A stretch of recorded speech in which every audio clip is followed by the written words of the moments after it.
Alors quand on travaille en home studio, quand on est sur une étape d'enregistrement, de mixage même, ou de mastering, il faut faire très attention aux écoutes. Donc quel type d'enceinte on utilise.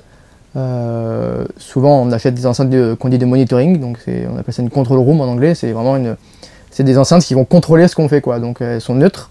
L'intérêt c'est que théoriquement ce qu'elles renvoient c'est fidèle à la réalité. Et sur une enceinte par exemple hi-fi, souvent il y a plus de basses, il y a des médiums qui sont... Voilà, tout est un peu différent pour que ce soit plus beau. Mais nous ce qui nous intéresse c'est pas forcément d'avoir un truc beau, mais c'est d'avoir quelque chose qui va être réel.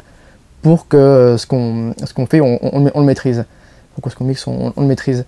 Du coup il faut vraiment faire attention quand même à avoir des bonnes enceintes. On peut travailler au casque, il y a pas mal de gens qui travaillent au casque, et c'est un avantage pour pas gêner les voisins. Et aussi parce que souvent on a plus facilement un bon rendu au casque, ce qui peut être agréable.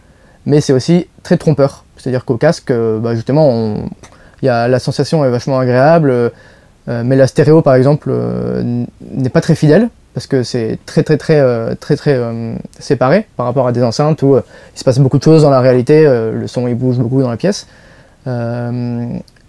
Pour être conscient un peu de tous ces problèmes, c'est intéressant d'écouter notre musique sur différents supports, l'écouter dans la voiture, l'écouter au casque, l'écouter avec des enceintes de téléphone, l'écouter avec des écouteurs, avec plein de supports, et essayer de comprendre comment moi mes enceintes elles sonnent, et du coup à partir de là on connaît ces enceintes et on sait les utiliser. Moi j'ai vu des grands ingé son qui travaillent sur des enceintes qui sont vraiment pas terribles, et en fait c'est juste qu'ils les connaissent hyper bien. Ils savent que ok bon il n'y a pas de basse, mais ils savent justement quel montant de basse il manque, et ils sont très habitués à cette écoute.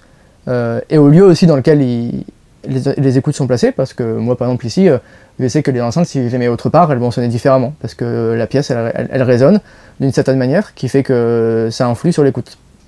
Et donc le plus important c'est vraiment de connaître ces enceintes, donc d'écouter des sons qu'on a l'habitude, des artistes qu'on adore, des mix qu'on connaît, des choses que nous on a fait sur d'autres enceintes. Voilà, vraiment c'est connaître ces écoutes pour pouvoir les utiliser au mieux et vraiment avoir quelque chose de fidèle, quoi.